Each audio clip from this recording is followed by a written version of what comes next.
Bonsoir, bienvenue à ce temps de partage autour de la parole de Dieu. Nous sommes heureux de nous retrouver pour ce temps au travers d'un texte que j'aimerais partager avec vous ce soir. Et j'aimerais lire dans l'évangile de Luc au chapitre 24 et au verset 38. Évangile de Luc, chapitre 24, verset 38. Je prends simplement ce verset. C'est Jésus qui interroge les disciples et qui dit ceci. « Pourquoi êtes-vous troublés ?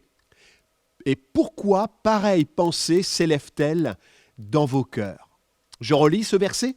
« Pourquoi êtes-vous troublés et pourquoi pareille pensée s'élève-t-elle dans vos cœurs ?» Quelle parole de Jésus, vous ne trouvez pas ? Qui apprécierait un tel reproche ? Qui aimerait entendre cette question lui être posée ? Alors que nous vivons une période particulière de confinement, s'il y a bien quelque chose que nous devons et pouvons maîtriser, ce sont nos pensées. Un proverbe chinois dit ceci. On ne peut empêcher les oiseaux noirs de voler au-dessus de nos têtes, mais on peut les empêcher de s'y nicher. Lorsque cette parole de Jésus a été délivrée, les disciples vivaient un contexte troublant. L'occupation militaire romaine, la crucifixion de leur maître, le déferlement de haine des religieux, la perte de vision de leur ministère, le témoignage des disciples d'Emmaüs ayant rencontré Jésus juste après sa résurrection. Confinés, leurs pensées étaient toutes mêlées de crainte, de déception, d'incompréhension, de tristesse, d'incrédulité. J'aimerais ce soir nous poser la question, est-ce que nos pensées sont limpides? Est-ce que nos pensées sont libres? Est-ce que nos pensées sont claires? Qu'en est-il pour nous? Un texte des psaumes nous dit ceci, « Quand les pensées s'agitent, au-dedans de moi en foule, tes consolations réjouissent mon âme. » Ce soir, j'aimerais partager avec vous 3 actions à mettre en pratique pour nous défaire de nos pensées, de ces pensées qui sont noires, ces pensées qui sont négatives. Jésus lui-même les a appliquées à ses disciples dans ce chapitre 24 de Luc. Et la première des choses que Jésus a pu faire, c'est nourrir ses disciples de la parole. Et ce soir, la première pensée que j'aimerais partager avec vous, c'est « Nourrissons-nous de la parole ». Lorsque Jésus est venu à la rencontre des disciples, la première des choses qu'il leur a dites, c'est « la paix soit avec vous ». Il est venu vers eux alors qu'ils étaient dans ce contexte troublé, dans cette inquiétude, dans cette pièce enfermée à clé. Il est venu avec cette parole. Assurément, pensait-il, que le fait de rappeler ce terme de paix allait avoir un impact dans leur être et ainsi les réjouir. D'autant plus que quelques jours auparavant, il leur avait laissé ce merveilleux texte « Je vous laisse la paix, je vous donne ma paix. Je ne vous donne pas comme le monde donne, que votre cœur ne se trouble pas et ne s'alarme point. » Mais en réalité, cette parole n'a pas suffi. Et Jésus, dans une action particulière, en leur montrant son corps, en leur montrant son être, va les amener à considérer un fait indispensable à nos vies et qui nous est nécessaire de vivre dans ce temps de confinement. C'est qu'il nous est nécessaire de nous nourrir de sa parole. Je lis avec vous, toujours dans ce chapitre 24 de Luc, Jésus va les rassurer et il va introduire ce temps en se mettant à table. Comme dans leur joie, ils ne croyaient pas, on lit au verset 41, comme ils ne croyaient pas encore et qu'ils étaient dans l'étonnement, il leur dit « Avez-vous ici quelque chose à manger ?» Ils lui présentèrent du poisson rôti et un rayon de miel. Il en prit et il en mangea devant eux. Puis il leur dit « C'est là ce que je vous disais lorsque j'étais encore avec vous, qu'il fallait que s'accomplît tout ce qui est écrit de moi dans la loi de Moïse, dans les prophètes et dans les psaumes. » Et je m'arrête ici dans ma lecture. Jésus va utiliser le fait de montrer son corps et de s'asseoir à une table pour les amener à considérer sa parole. C'est important ici. parce que Jésus va les recadrer, va les recentrer, non plus sur leurs pensées d'inquiétude, non plus sur leur terreur, non plus sur leur déception, mais sur le fait qu'il y a une parole écrite. Et cette parole témoigne de ce qui devait arriver.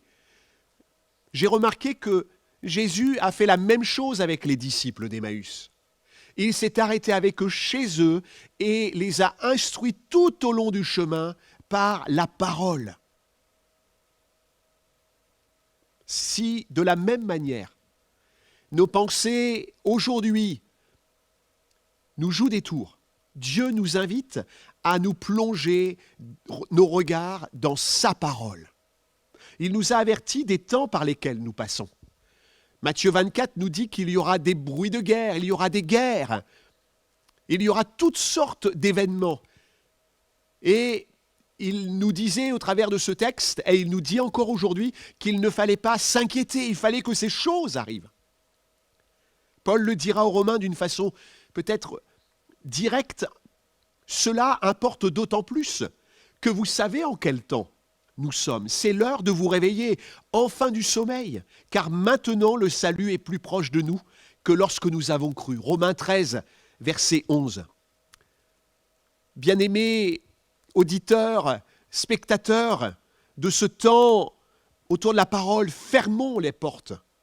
Fermons la porte de nos pensées aux écrans, à ce que nous voyons, à ce que nous entendons, aux médias, à toutes ces choses qui nous troublent, qui nous bouleversent, à ces thèses complotistes, j'en vois tellement sur les réseaux sociaux, à nos états d'âme qui nous conduisent dans la déprime, à nos faux raisonnements, à nos interprétations personnelles. Mais lisons la parole. Hébreux chapitre 4, verset 12 nous laisse ce verset. La parole de Dieu est vivante et efficace, plus tranchante qu'une épée quelconque, à deux tranchants, pénétrante, jusqu'à partager âme et esprit, jointure et moelle.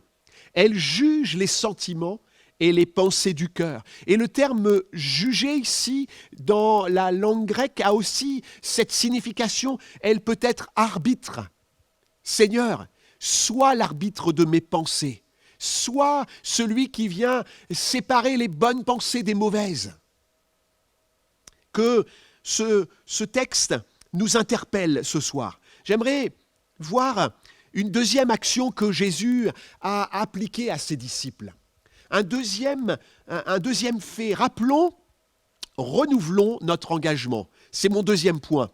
Jésus a conduit ses disciples non seulement à entendre ce qui devait arriver sur lui, ses souffrances, son sacrifice, mais il va aussi les amener à saisir complètement la chose. Il est dit au verset 45, « Alors il leur ouvrit l'esprit, afin qu'ils comprissent les Écritures. » Parfois, on lit la parole de Dieu sans vraiment la saisir, sans vraiment la comprendre. Jésus va ouvrir leur esprit.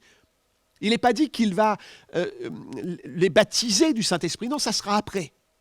Il va ouvrir leur esprit. Il va régénérer en eux la compréhension des Écritures. Il leur dit, ainsi il est écrit que le Christ souffrirait et qu'il ressusciterait des morts le troisième jour, et que la repentance et le pardon des péchés seraient prêchés en son nom à toutes les nations. À commencer par Jérusalem, vous êtes témoins de ces choses, verset 48.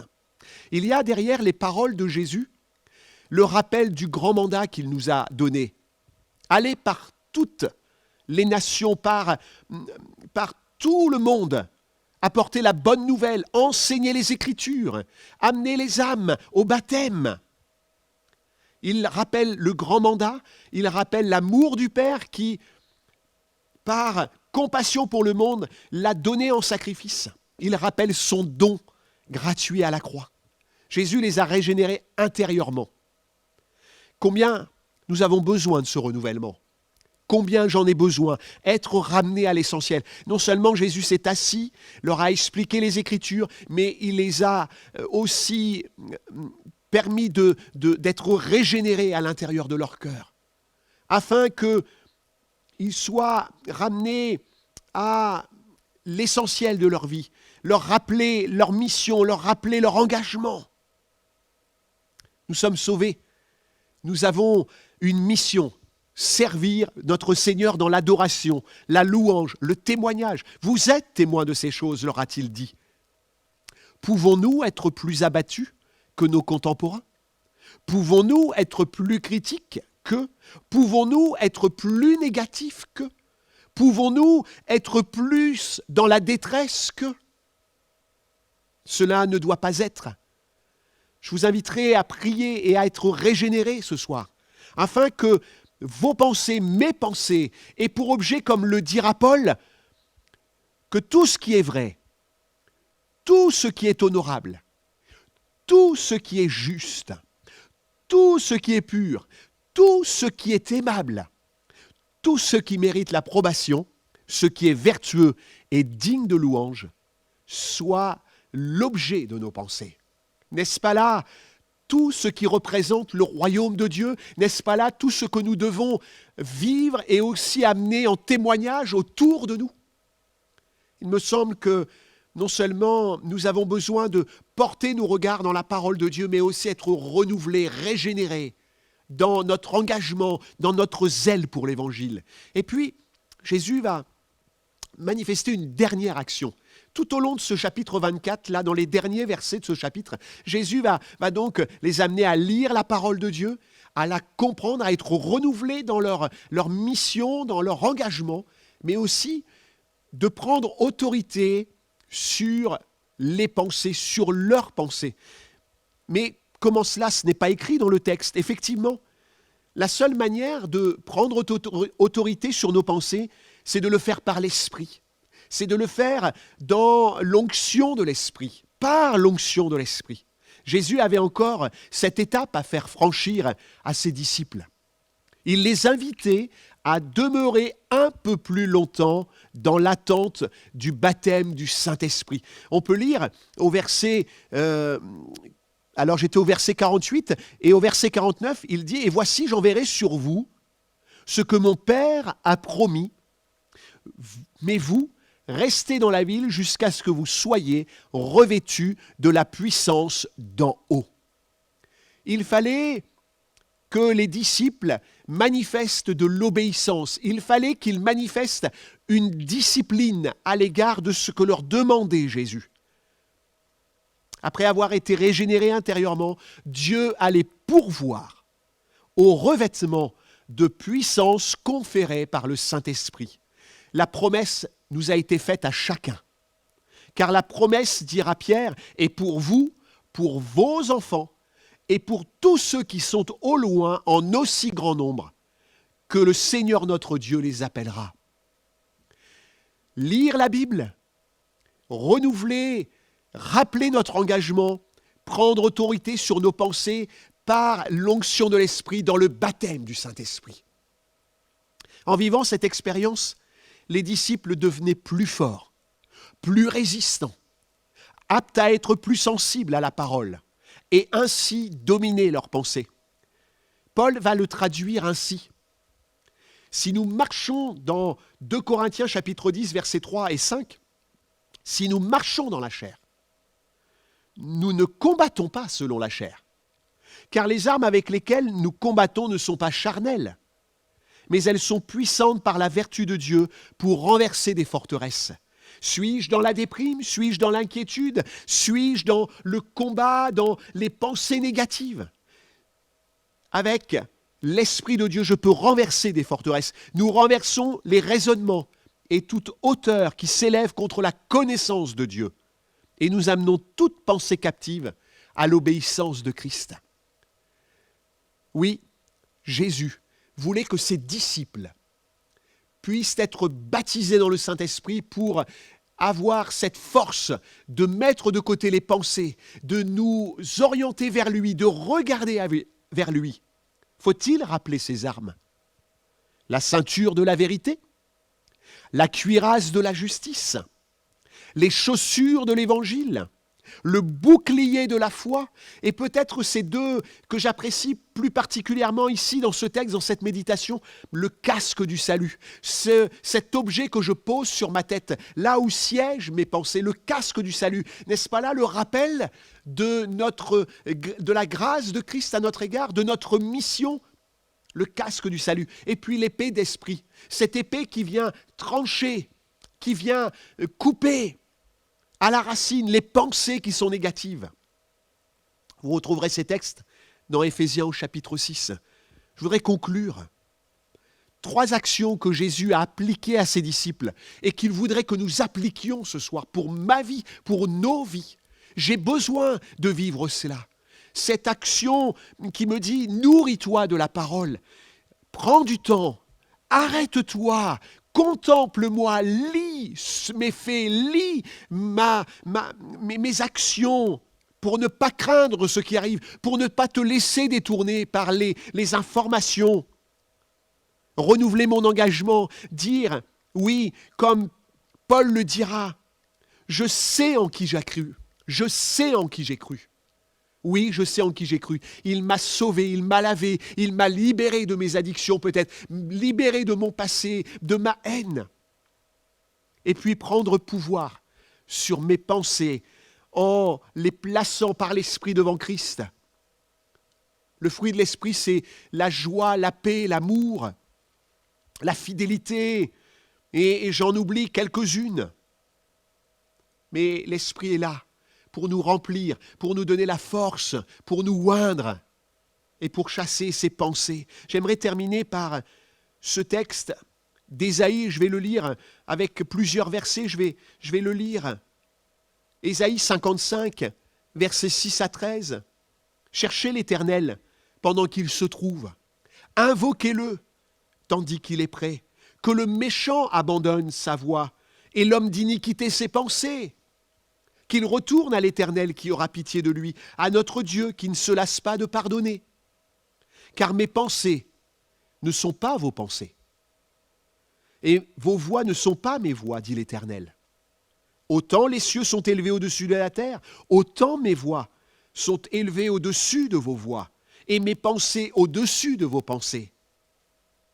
Comme la pluie et la neige descendent des cieux, et n'y retournent pas sans avoir arrosé, fécondé la terre et fait germer les plantes, sans avoir donné de la semence au semeur, et du pain à celui qui mange.